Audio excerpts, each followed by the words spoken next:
The year is 51 BC. Egypt, ruled by the frail King Ptolemy XII, is in chaos.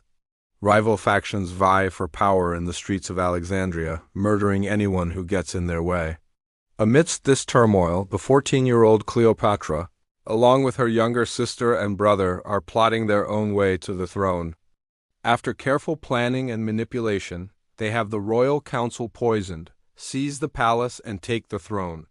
Cleopatra, now 18 years old, is the new ruler of Egypt, but she knows that to secure her position, she must do two things: find a powerful husband who can protect her from her enemies at home and abroad, and secretly hope that her younger sister and brother don't kill each other. Enter Julius Caesar, the most powerful man in the Roman world. He's currently in the middle of a civil war with his rival, Pompey, and he needs somewhere safe to regroup. Cleopatra sees this as her chance to secure her kingdom. She slips out of Egypt, disguises herself as a member of the royal court, and seduces Caesar. The two quickly fall in love, and he becomes the first of many powerful men to call Egypt home. Soon after, Cleopatra gives birth to Caesar's son, Caesarion. But her enemies at home see this as a threat to their power and plot to kill him. Caesar and Cleopatra fight back, defeating their enemies and cementing Cleopatra's rule. But Caesar is soon called back to Rome to deal with that pesky civil war he left unfinished. Before he leaves, he and Cleopatra make a grand spectacle of their love for one another. But we all know how that goes. Soon enough, Caesar is dead, murdered by a group of senators who feared his growing power. With Caesar gone, Cleopatra finds herself in a desperate struggle to hold on to power.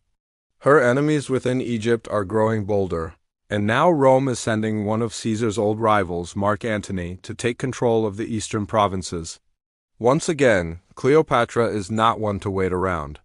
She throws herself at Antony, and the two become lovers. Together, they plot to defeat Cleopatra's enemies and secure her kingdom. In fact, they get so carried away that they plan to declare Egypt and Rome allies and set up Caesarion as the future king of Rome. This does not sit well with Antony's adoptive father, Octavian, who believes that the eastern provinces, including Egypt, should be a part of Rome, not ruled by an Egyptian queen.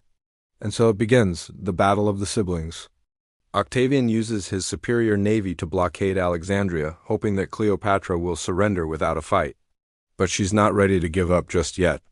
With the help of Rome's most famous general, Marcus Agrippa, Cleopatra manages to break out of the blockade and escape to India.